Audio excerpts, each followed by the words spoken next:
assessors. It's not even in the statute that he's citing. There's nothing in that statute that he cites that allows them to give a provisional approval. In fact, there is nothing on their application form for a provisional approval. You either are or you are not. So you got to ask yourself the question, where did the word provisional come from? They made it up.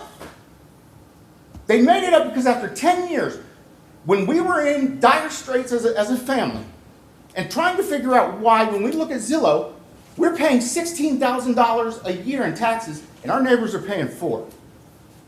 This is a big amount of money they're going to owe us with interest.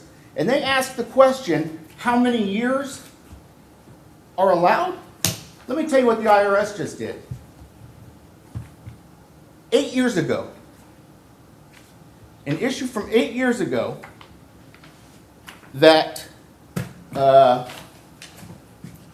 we raised with the IRS. Sorry, I'm starting to get myself confused. My documentation.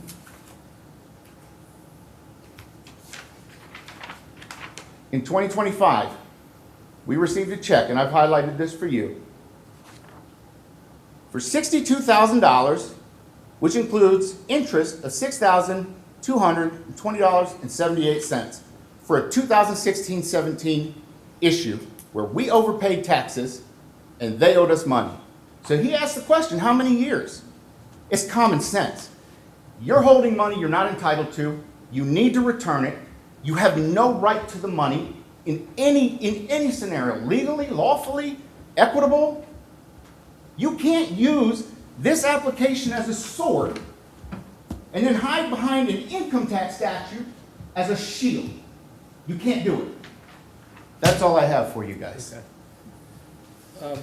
Board members have any questions for Mr. DeNapoli? I do have a question. In looking at the timeline, your legal residence was revoked in the year 2016. What happened between the years 2016 and the years 2024? That's false. There's no revocation. How do I know that? How do you know that? And how can I prove that? I have every tax bill. The next statute says, here's two statutes that you need to think about. He cited. Let me back up. On your tax bills for the period that's in question, do your tax bills show a 6% or a 4%? They don't show either. They show a code. This assessor doesn't just come straight out and say, here's a 4%, here's a 6%. Doesn't matter. They use a code QR4, OT6, or something like that. It says on there, I see tax bills almost daily. Okay. And somewhere it says either 4% or 6%. Right, and so your question to me is, how did we not catch their error for 10 years? Yes. It's irrelevant, because the law is very clear. When did we establish domicile? That is the constitutional right to the 4%. As long as the application is completed and the application is approved, you go to the next step, which is no further applications are required by the taxpayer. I met my burden. I needed not to do anything else. So when tax bills came in, they just got paid. That's it. It's really simple. Now, why didn't we catch it? You go through the evidence and I'll show you. We moved here, and as soon as we moved in, we were in a lawsuit with our builder down in Charleston County. They have access to government records. They could see that that was our domicile. We were in a 4-year litigation with the builder of our home, and that was 2015. 2017, I was a political hostage in Afghanistan. 2015, my father died in January. So I apologize if I didn't move to South Carolina and immediately spend all my time trying to decode the tax laws. When we established what we needed, we had a right to rely on it, period. They don't get to say we made an error and you didn't catch it. That's fraud. That is fraud. Because the law says once I meet my burden, I need not do anything else. This error was not created by me. I met my burden. The error, either intentionally, because if you look at this application where it says approve, there's some intent here. You see a number 6 down here? They knew in the dark of the night, in the following year, when this came up, they were going to slip that back to 6%. That's in 2015. There was no revocation. And you know how you know that? You look at my tax bills, the statute on, they don't have the right to revoke, number one. Once your burden's met, they don't have a right to revoke.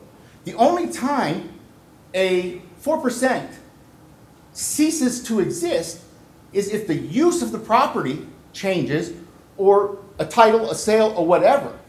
That's when you have to advise the assessor that you're moving, you're done as of this date, so the next tax person, the next homeowner, or whatever is coming in, is going to be subject to the tax laws. These are my dates that I'm giving up my domicile and relocating to some other new domicile. And the law is very clear also. It says a person can have many residents, but you can only have one domicile. Period. And so, again, the statute, if revoked, is that they're supposed to charge me 100% plus interest for the year that they gave me the 4%, which I was not approved for. Where is it? They never did it. You know why they didn't do it? Because that would have set off an alarm to the taxpayer who would have said, what the heck are we doing? Why are we being charged penalties and interest? What are you talking about? And at that point, the taxpayer would have caught on to it and fixed it. But they didn't. And there's not a scintilla of evidence, not one, that they presented that says we were revoked. They're alleging it. It's false. It's misleading. It's intentionally intended to defraud all of you that something was done that wasn't done. Period. It's a lie. Any other questions? I have a question. Yes. So, in this file, Appellants Exchange Part 1, you have copies of this? We were provided, what shows here, this FOIA docs? Yeah. Y'all seen that? Yeah. We requested the So, document. there's a lot of information here. Tax returns for 14 and 15. I guess the question's for the assessor. Did he provide the 2015 tax returns? Because they're shown in this. I think he provided them After the fact? this, but at the Gotcha. time of the application, You can. there was a I don't mind. state of Virginia income tax return back in 2014, but not a South Carolina. Okay. For your reference, the tax return that he's referring to, 2014, Yeah. is a partial year Virginia, partial year South Carolina. So, and in this application, so again, we're going to keep going around in circles because the whole idea here is to set off flares and get you to look over here while this is very clear. It's unambiguous and the law is unambiguous. It asks, with a certification under penalty of perjury, address of owner-occupant primary legal residence, 918 Pacific Province. They checked that, they verified that. Then it says, please check the appropriate box. Are you married, divorced, will? We check that off, married. Question 12, address of your previous residence. We give the Virginia address. Did you own your previous residence? Yes. Has it been sold? Yes. Date sold, 10/31/2014. They checked it off. They verified it. There's no more home in Virginia. So all they're doing is taking us down a rabbit hole just to disguise the errors. And this assessor's office is not new to this very specific issue. Let me read you one particular Our case. time for testimony is over with. was giving you an opportunity, giving the board an opportunity to ask questions. That's fine. Okay. I was just gonna tell you, there's one very, very specific case, and it's in here, of F. Abbott Brown versus Charleston County, where their whole argument was a document wasn't produced. And the judge in that case basically said, the list of documents that's required is not an exhaustive list. And that's not what determines a person's domicile. What determines a person's domicile is their intent. In order to decide domicile, you have to examine the person's intent. And so they said that in this case, the Charleston County assessor relied too heavily on one particular document that wasn't produced. And they ruled against Charleston County for that simple fact. It's the same issue we're talking about today. They're alleging something wasn't produced, even though through FOIA, we discovered it was produced and they're concealing it. Okay. Well, I thank everybody for their time. We will issue a written decision within 2 weeks. Okay. Okay? I thank you guys very much. Thank you. I apologize for the emotion. No, we understand.